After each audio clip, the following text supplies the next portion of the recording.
Thanks for coming on. Oh, perfect. Thank you for having me. Yeah. Um, so basically, Ryan Harris from Ryan Harris Fitness has come on today. Basically, you're doing the Great British Run. Yeah. You want to start with that and tell us bit about what it is, basically? So I'm running from London to John O'Groats. Okay. Um, it was originally going to be September the 21st, but I've had to move it back to November the 8th. Okay. November the 9th, sorry. Due to triathlons going ahead now. I wasn't Okay. expecting them to go ahead at all because of COVID. Um, Right. so that's through a complete spanner in the woodworks. Yeah. And messed all my training up. um, but yeah, I'm really looking forward to it. I think it's going to be such a challenge. I think it's going to be a challenge. Yeah. How did you get the idea to do it? Was it something you always had in mind of doing someday, or? Yeah, generally, I've always wanted to do it, but I've never thought I can do that. Yeah. I've always thought, okay, this is a bit extreme, and I thought, like, why not? Why can't I do it? Why am I setting a limit to myself? Yeah. So then I thought, do you know what? I'm gonna do it. I had no triathlons planned, so I thought, right, that's it. We're gonna just go for it and see how it goes. Yeah. And you're doing this for isn't it mental health UK? Yes, it's for Mental Health UK charity. I only want to raise like £500. Okay. Not a lot. Mental health is something that it doesn't get spoken about enough, Yeah. especially with men. It's it's kind of a touchy subject. No one really likes talking. Even myself, I everything I bottle up. I push it all at the back of my head. I'll deal with it later, and Yeah. it's not the right way to address situations. Um, so I want to raise more awareness for it and try to get more people to talk. And I take it is that regards to mental health is a thing that you've suffered with yourself. Yeah, I've I've always suffered with like anxiety, and I've seen people who get like really bad depression, and Yeah. when you actually watch them go through it, and sometimes they just don't want to talk, they don't know how to. So this is another reason why I wanted to do it, to try to get people like the help they need. No, definitely. How much you said your fundraising target is 500. Where are you at the moment with that?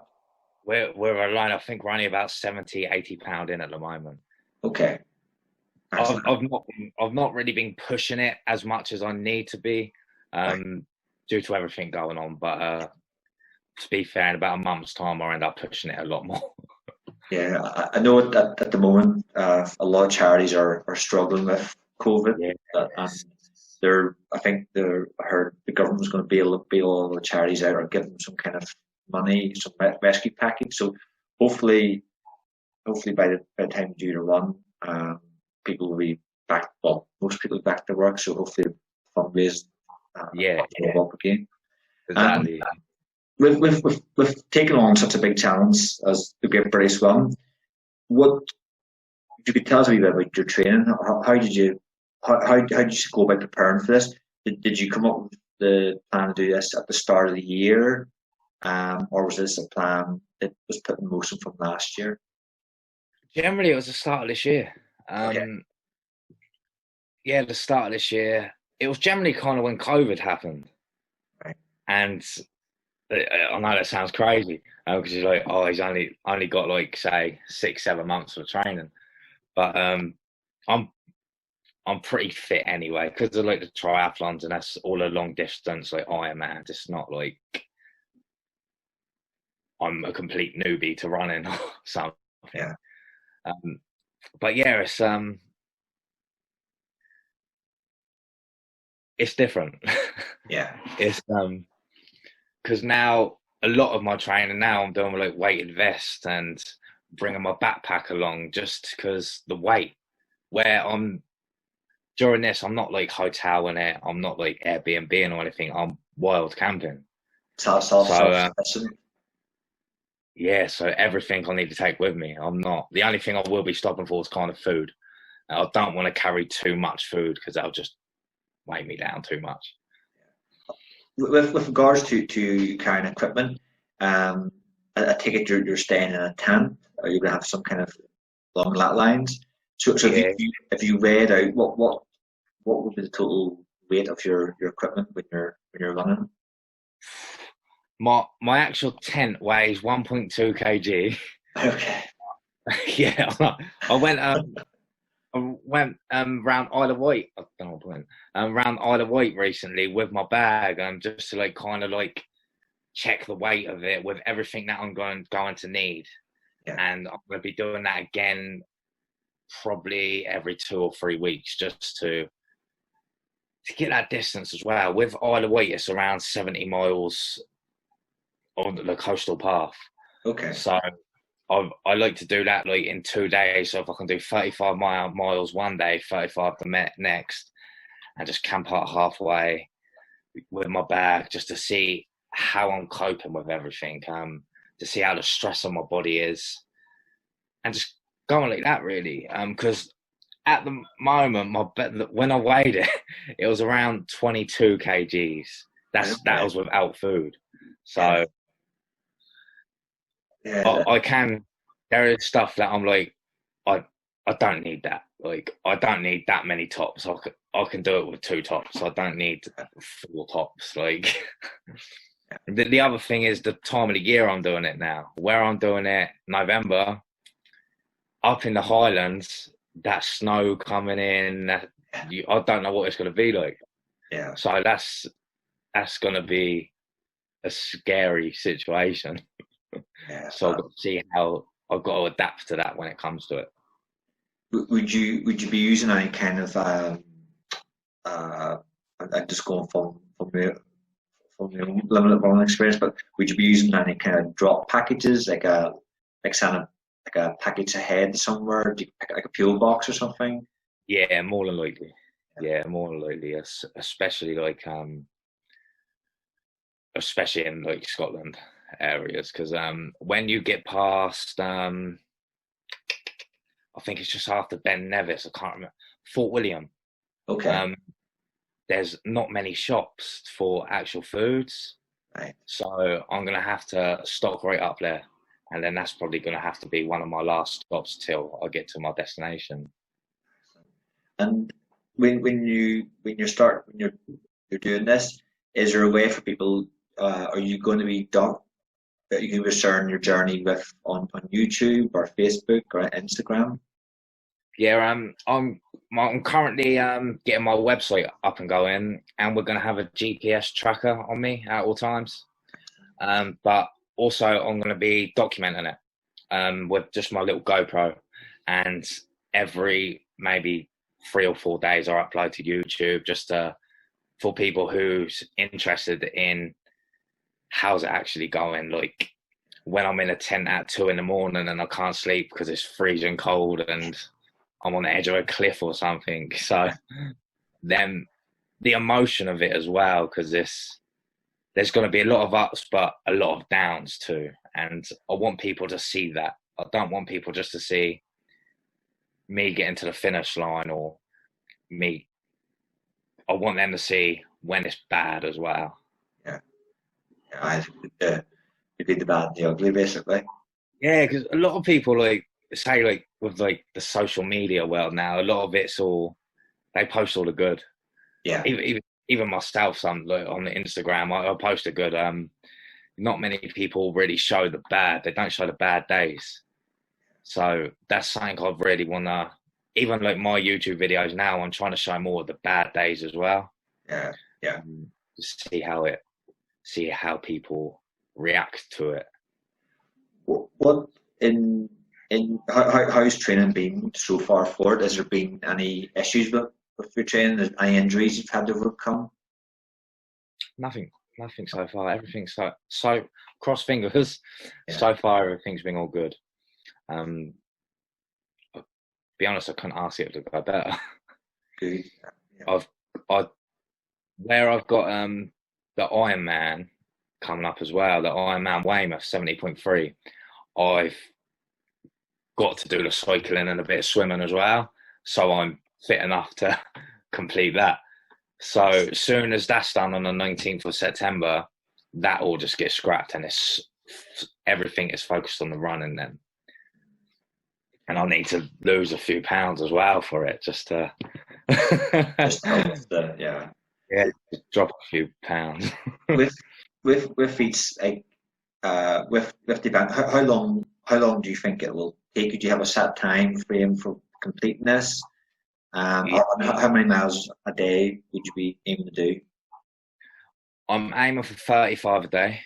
35 a day. But yeah, we're going to see how my body is feeling during it. If I feel that I'm around the 30 mark and I feel I've got another 10, 15 in me, I'll push for it. Okay. But if the next day I feel I'm around the 20 mark and I'm like, right, I'm feeling it today, I'm very sore, we're stopped earlier, we're focused more on recovery, because I've got a foam roller and I take it everywhere with me. That'll be comfortable. We're focused on recovery and then get going again the next day. And when do you think you would reach John Groats then? I want to say between 35 days. 35 days. Okay. 35 days, because I'm not, like, it can be done a lot quicker, don't get me wrong.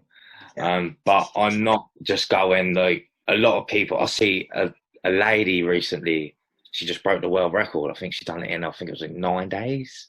Okay. I think it was 9 days or 11 days. I'm like, fair play. Like, that's not me. But I think they go like the cycle route. So they're just going straight, where I'm going more the path route. Okay. So I'm sticking more to like the coastal paths, more sticking to the trails. So it's more mileage, but it gets me off the roads as well. Like, more scenic as well. Yes, I don't, because it's going to be very mind numbing as it is. Yeah. Like halfway through the day, I'm like, I know it's going to be very draining, and if I've got a good view, I know I can push through. Yeah. Where if I'm just got a road with nothing, it's a little bit more harder for me. You also go back to the Good British one. I've seen on your Instagram page, there's the graphic of where you're running to. You're also going to, far away, it's going to go 2 mountains, is it, or 2? 3. 3 mountains, okay. Yeah, we're going to be doing Ben Nevis, Scafell Pike, sorry, and Snowden. So we're going right into Wales for that one, which is going to be fun. Again, with the weather, especially the Ben Nevis one, if it's snowing, icy, that will be interesting. But it's just more to the challenge. I didn't want it to be just another land enter John O'Groats runner. So I just raise the bar. Yeah, and I wanted to push my body, and I want to see what my body's made of. Like, I want to push my limits and see how far I can physically and mentally push myself. Because, like, with the Ironmans and stuff, that's brilliant. But it's not like 35 miles a day for, say, 35 days or whatever, then climbing a mountain when I get to the mountain. Yeah. But it's going to be fun. It's going to be interesting. I'm looking forward to it. Yeah, no, it sounds. That's how I asked you to come on the show, because I think I was looking at. I think you're your page came up in David Goggins hashtag or something like that. Yeah. I seen the infographic. I was like, oh, what's this here? And that's why I asked you to come on, because I thought it sounded different. And It's I, exactly like Goggins' mentality when like I'm saying I want to push my body, when he says like you're I think it might be a Navy SEAL saying, when he's your body's you're at 40% and your body's only at 40% or something like that. And I think 40% rule or something. yeah, and it makes sense, to be fair. Like it do make sense when you're, say for instance, you feel like you've got absolute nothing left and this dog comes out of nowhere and starts chasing you, you'll find that energy to get over that fence and get away from it. Yeah. So like, it do make sense, and like that hit me big time when I did announce this challenge. I'm like, I can do this. Like, if long as I put everything into it, like, long as I'm strict with my diet, I'm strict with my training, no going out on the weekends with the boys or anything, I'm absolutely fine. I will complete it. Yeah. And how, what's your friends and family been like when they heard that you were going to take this on? They think I'm crazy. It's like when you explain it to people, like they're like, "You sure?" It's like it's like when you're in a pub, innit, and like say you're talking to your mates when you're all drunk, and they're like, "Oh, should we run a marathon the weekend?" And they're like, "Yeah, yeah, yeah," and like I'm the crazy one that does it. But yeah, it's all good. They all back me 100%. It's they just think I'm a little bit screwy. And we, you obviously you do Ironmans, and Ironmans led on to this. What? How long have you been doing Ironmans for? Started last year, Last year, so okay. I'm still pretty new to it. I want to do a lot of shorter ones next year, more Olympic, and try to break into Team GB age group and see how that goes. I want to do like the European Championship, the World Championship. So that's going to be my goal after this. As soon as I've completed Lands End on Groats, everything's going to be pushed into that. And then during like the off seasons, I'm going to still do other expeditions, because this is more stuff I like. It's more stuff when you're in the middle of nowhere, no one with you, really testing your body, testing your mind, really seeing what you've got inside you. So I still want to carry on doing that. Yeah, I think I know myself. I think more and more um, I know like I think when ultra marathons first started, there was I think I remember reading somewhere there was like maybe like 20 entries into all these events, and now I mean you're seeing events like the Wall one in England, won by Rat Race, they're Yeah. selling out, whereas before they would have had still capacity once the event kicked off. Do you think, like from yourself, is it something that you've always felt that you wanted to test, see how far you could push yourself? Was it? Yeah. Definitely. I'd love to. I'd absolutely love to. And after basically, I mean, when you're doing your Ironman, when you get those moments where you're probably saying that let's pack up, let's quit. What? How do you deal with that when those moments kick in? It's tough. It's I think at one point we all want to quit, like especially like when you're halfway through it, you sometimes it feels like it's not going to end, Yeah. and especially if like it's pissing down with rain, you've really got to be push yourself mentally. I think sometimes you just got to really take it back to basics and just put one foot in front of the other and let that guide you in a sense. Like it may sound stupid, but it sometimes you just can't be overthinking it. Yeah. And you just got to go back to basics and just put that one foot in front of the other and just get the job done. Yeah. Though definitely, I mean, for myself, last year I was attempting an ultra that didn't finish, unfortunately. But I reached one of the checkpoints and I knew my knees were done. But I didn't want just to give up then. I thought if I get to the next one, I will cover the distance I've never ran before. So I kind of hobbled and limped away. And literally it all boiled down to putting one foot in front of the other. It was like a zombie basically, but just kept going. That's risky with your knees, though. Like as soon as you get damage to them knees, yeah. Have you done that the bridge one where he on it and was it from the one end to the bridge to the other end of the bridge? Or something? It was the wall one. Basically, you start from Carlisle Castle and you go from there to Newcastle, and you finish at the Royal Navy Academy in Newcastle. But unfortunately, I didn't make it that far. But gave it a good go. But I intend to go back to and finishing the job next time. Yeah, definitely. Regards to injuries, obviously, if you had any injuries in your training, I know you said not at the moment, but in previous year and last year, have you had any injuries in training? How did you overcome them? Or the only thing I've really had was like a little torn hamstring. Nothing serious at all. It's with that, I just done a little bit of rehab on it. Again, foam roller.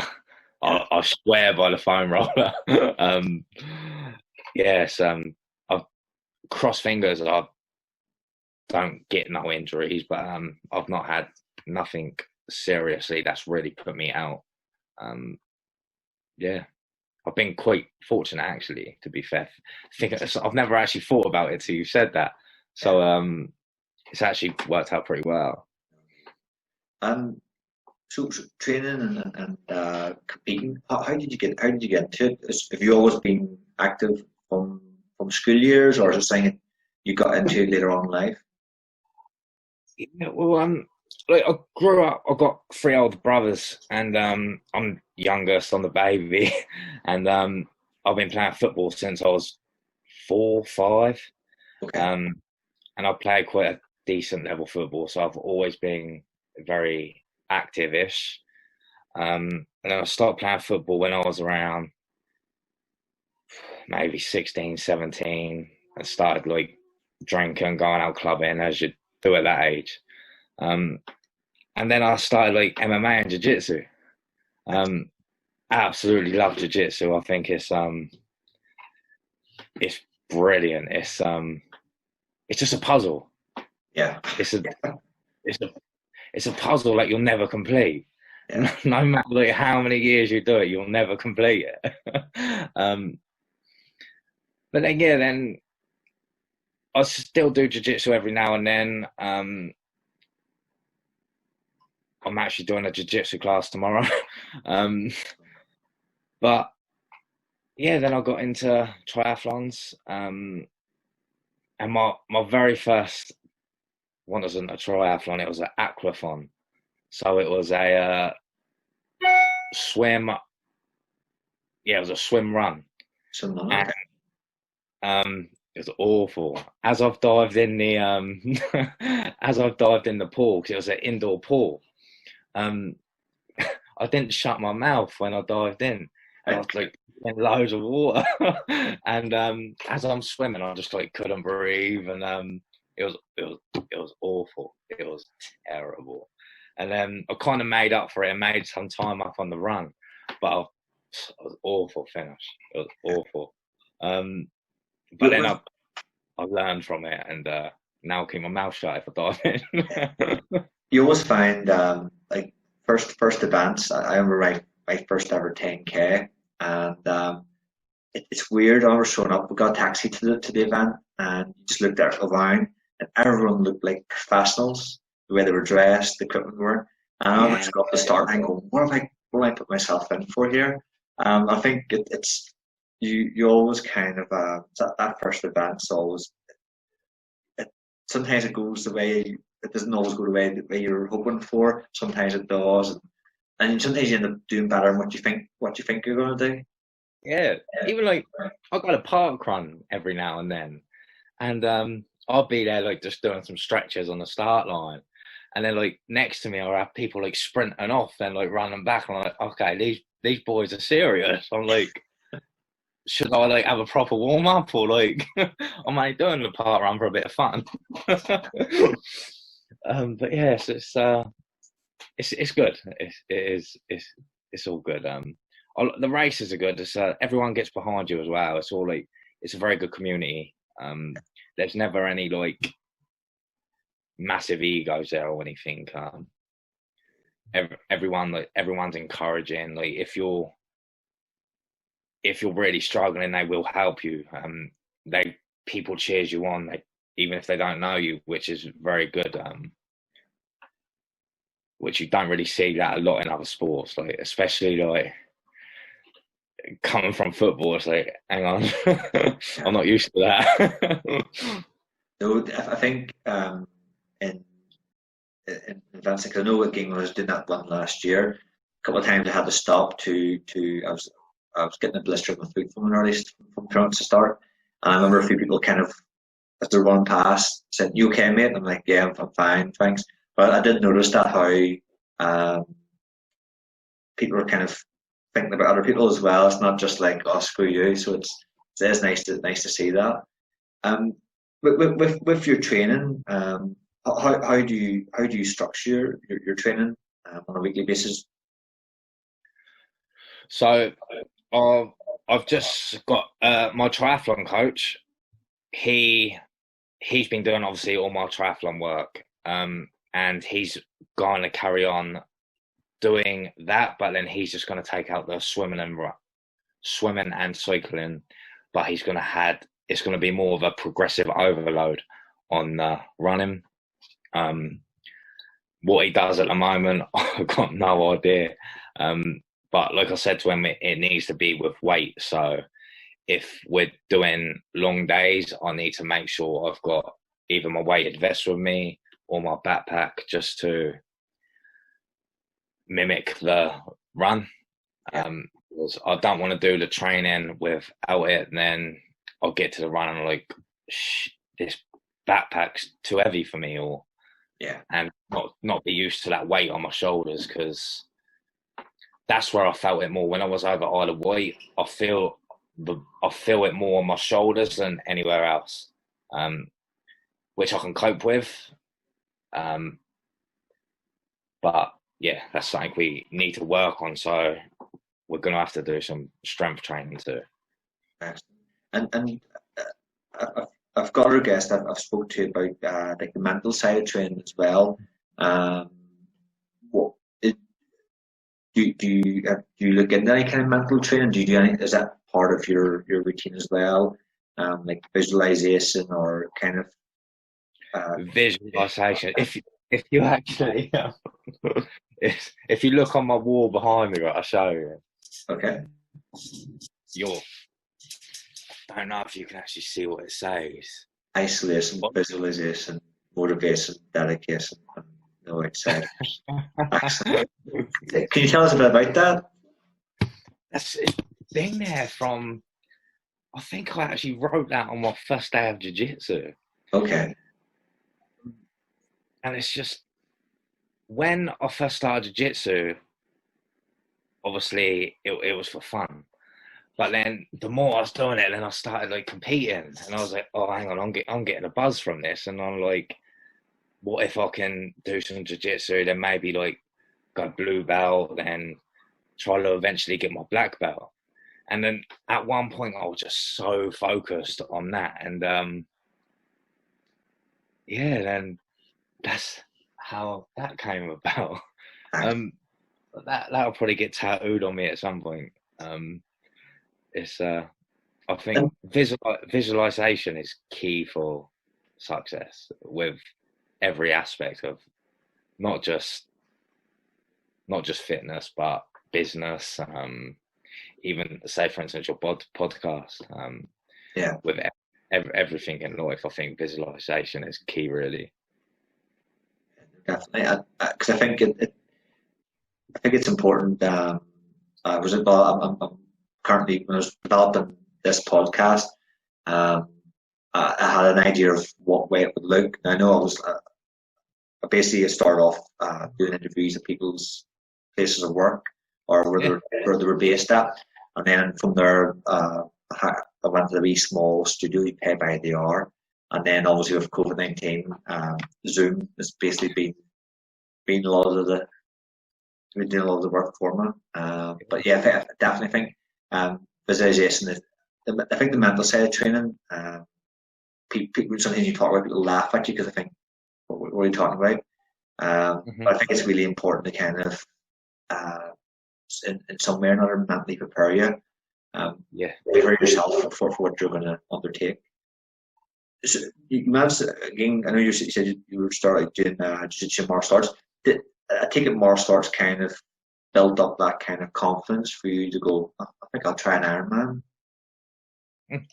Yeah, I would have never, like,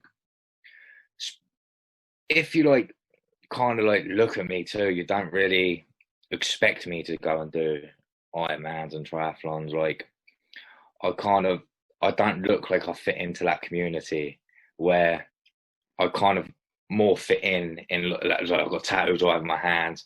I kind of more fit in the mixed martial arts community. If you look at me, if you look at a lot of fighters, everyone's covered in tattoos now. And I'll go to like races now, triathlons, and like not all races, but some of them, they're like, no one's got tattoos at all. And I'm like, oh, are they like just staring at my tattoos? Like my first triathlon, I took my top off to get into the water, and like people's like staring at my tattoos. And I'm like, oh, okay. And then on my back, I've got like a gorilla, and it's only like half finished. And they're like, oh, like I like that. Why is it only half done? I was like, well, I just ain't had time. Like, but yeah, it's right. Going back to mental health side, obviously it's an important subject. It's actually a subject I have an idea for creating future episodes on it. I think it's becoming more prevalent. Especially here in Belfast, we have unfortunately an epidemic of suicide. Suicide rates quite high here. With yourself, what things helped you? Did you receive counselling or support from people? Or I counselling. I think counselling helps so much, and I've got counselling tomorrow. Okay. I started counselling again when we went back into COVID. But it's over the phone now. It's only a 30-minute phone call, but it really helps just to kind of clear my head a bit, because I'm not always the best at opening up. So that is really it's a big step for me to keep doing that, and I always feel great after it.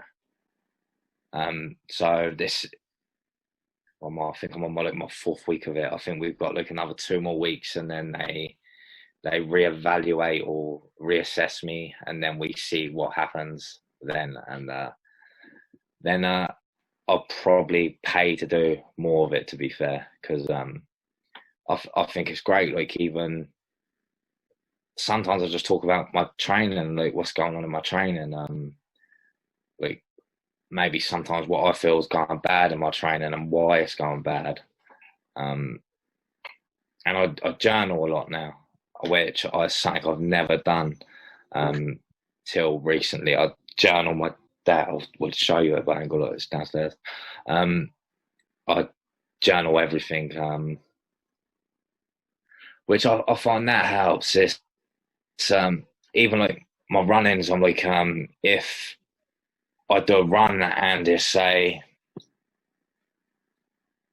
20 seconds slower than the last time I've done a 10-mile run or something, I want to know why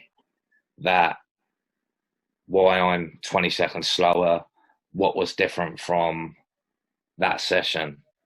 So then everything's written down, so then I can go back and be like, on the 4th of June, you stopped at a traffic light to tie up your shoelace or something, but on this session you didn't. And it sounds like a lot of pain, but it's more for my mind, because when I look back, I'm faster there and I'm not now. Like, how did I lose speed? And I look at it, I'll be like, okay, that's why. Yeah. So that helps me big time. Otherwise, I'll be overthinking. I'll be laying in bed at night and I won't be able to sleep. I'll be like, right, I'm slower now. Why? So I've got to break everything down so I know myself. Yeah. And it's like, if I tell people that, they're like, that's a bit much. I'm like, no, it helps me, and obviously where I want to be better, I know everything. I track everything that goes into my body, every food, like now I'm drinking lemon water. That'll all be like written down, so then I'll know if I've got a slight increase in my weight. I know exactly why. Obviously it do seem like a lot of pain, but it's more for myself. Yeah. And do you use like I think you said it's a book, so it's a written format then? Yeah. Yeah, it's just a book from Asta. It's to be fair, it's like it's a really thick book. It's really handy. And would you say, because you said there obviously if you weren't writing stuff down, you'd be sitting up at night thinking, why did that happen, or why am I slower? Would you say you're quite hard on yourself with regards to your training? Oh, 100%. Yeah. I say the best, but I want to be the best I can. So I make sure everything I put in is everything I can really do. I don't want to look back after, say, the Great British Run and be like, okay, we done that, but we done it on 36 days instead of 35, because in training I didn't push that extra bit harder. So like, it do sound stupid, but it's more of a mind thing. As long as I know I'm giving 100% and I'm really pushing myself, I can sleep, to be fair. Who would you say have been? Do you have any kind of like people you look up to or inspiration, kind of role models, or people that you kind of go, wouldn't mind being like, or I wouldn't mind being as good as him, or whatever? Do you have anything like that? Cool. To be fair, there's lots of people. It's like, look, I think one of like my ultimate goals is to eventually be like kind of like a motivational speaker in a way, and like do like tour the country, just trying to encourage people to get off their ass in a sense and do something for themselves. Because I think we've got really lazy. I think maybe the new generation even. I think they kind of want everything handed to them, and it's not like that hard work now. Yeah. So I'd like to kind of help them to be better. Kind of like, do you know Ant Middleton? Yes. Yeah.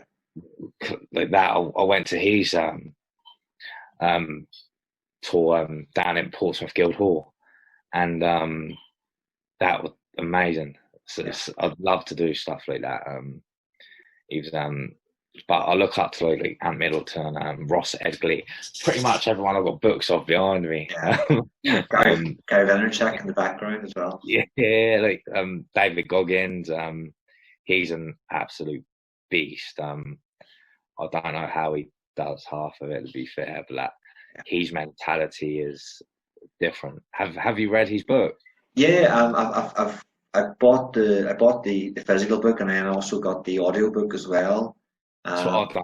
Yeah, because the Audio. audio book is almost like an extra, it's like a second edition with extras in. Podcasts in a way, isn't it? It's Yeah. like he keeps coming in. Yeah, David Goggins, he's like I've listened to some of the podcasts he's been on in the car, and you can just literally you just listen to that guy for hours. He's very he's somebody different. So yeah. He's hard to explain. He's like I'll tell everybody about Goggins, and I'm like, you need to just check him out. It's hard to explain. yeah. I think that's probably the best way. You just need to, because I've even listened to the audiobook of Jesse Etzler, Living with a Seal. That's how it all started. Yeah. David Goggins was staying with him, and it's just just talking real like so. What? So you obviously, if people wanted to, because I noticed in the build up to this interview, I asked if you would come on once you've done the race one. But good to have you on, and just basically to go through the highs and lows of that. It'd be really great. Really great to kind of go into that in the nitty gritty. If people want to donate or even get in touch with yourself, how do they do that? Generally, just go to my Instagram or Facebook. It's Ryan Harris Fitness. And if you want to donate, generally just go to the link in my bio on both of them pages, and you'll see the link. But yeah, it's gonna be fun. I'm a little bit nervous for it too. It's which is weird because I don't really get nervous. It's but it's different. It's it's gonna be something complete different. It's taken me out of my comfort zone too, which is something I like. Well, it's the best way to go. So I think you were saying about society now, and I think I personally believe that we're very, even from maybe people might debate me on this, but I feel we're very risk adverse in today's world. I mean, I can remember from school, failure was almost not tolerated. If you failed, that was it. It was over. I remember our 5th year last assembly, and our teacher was pretty much saying, our head teacher was actually saying, if you fail your GCSEs, it's over. Somebody's lined up in jail, somebody's lined up on the brew, you'll be lucky to get a job. And I think we have all that drummed into us that it makes us literally scared or frightened to do things that you're going to do, or like what you're going to do, or push yourself. Again, it goes back to the 40% rule. We tie ourselves back or hold ourselves back. Yeah, big time. I think like so many people just scared to fail, and they're scared how they're gonna look when they fail as well. It's I don't think you can be like that. I've always been very open with my goals, whether I achieve them or whether I fail them. If I fail it, I'm gonna go again until I get it. I don't care if it takes me 100 times. I'm gonna keep going until I achieve it. But like you said, I think that they are scared to fail now, and they're scared what people thinks of them if they fail, and that makes them not want to do it. Yeah. What before we wrap up, what advice would you give to somebody who's only sitting watching this and they're thinking, I wouldn't mind doing that, or even wouldn't mind doing a park one? What advice would you give for them to just get up and do that? Literally, just do it. Just do it. Don't overthink it. Turn up and go and do it. Don't let people put you off. Don't don't go online and like Google stories or anything. Just get down there and do it. Say, especially parkrun. Everyone will help you out. Even like there's a gentleman walking around Great Britain now. He's walking around the actual coast of Great Britain. I can't remember his name. I think he's a Royal Marines commander, and he's actually walking around the coast. I think it works out something like 4,000 miles or something. And everybody's helping him. Like if you go on the Instagram, I have to give you his Instagram, and thank you. People's commenting, going, "Oh, when you're passing this area, let me know. We'll bring you out some hot food." People will always help you on the course. It's not like you'll ever be on your own. Yeah, that's something that pushed me to do it. You're never gonna be completely down and out. There will always be someone there to help you and push you. Yeah, no, definitely. I think we can end up overthinking it, and again goes back to that fear of failure. That wee voice chipes in, "Oh, what happens if this happens?" And then you end up not doing it. Yeah. Obviously, you're 100 at the moment. Everything's focused on the Great British One. And long term, what would be you're always wanting to become a public speaker. What any other events in your mind at all? Maybe I'm kind of jumping the gun a bit asking that. Yeah. So next year I've already got 4 Ironmans booked. I say booked. 2 of them's booked. 2 I'm waiting for the opening date to get it booked. I've got to find out what races I need to enter for the Team GB. And then the next expedition I've actually started planning already, which I want to do over in Iceland. Okay. Which will be kind of running around Iceland, which that'll be fun, but that's some serious miles.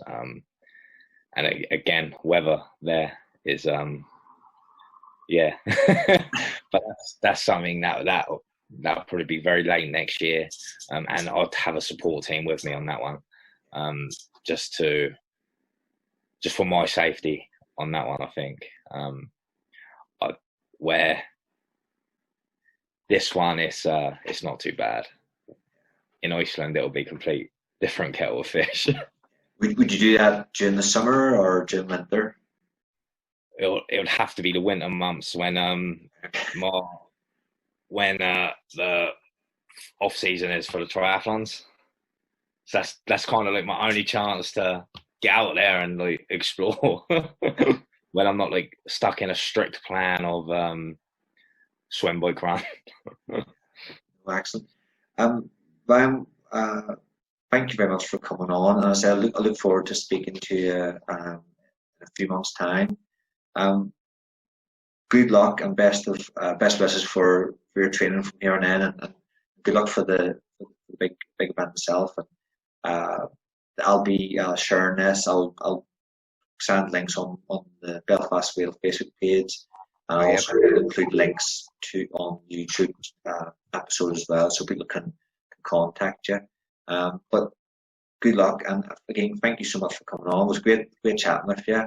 And Thank you. Thank you. Cheers, mate. Thank you for having me.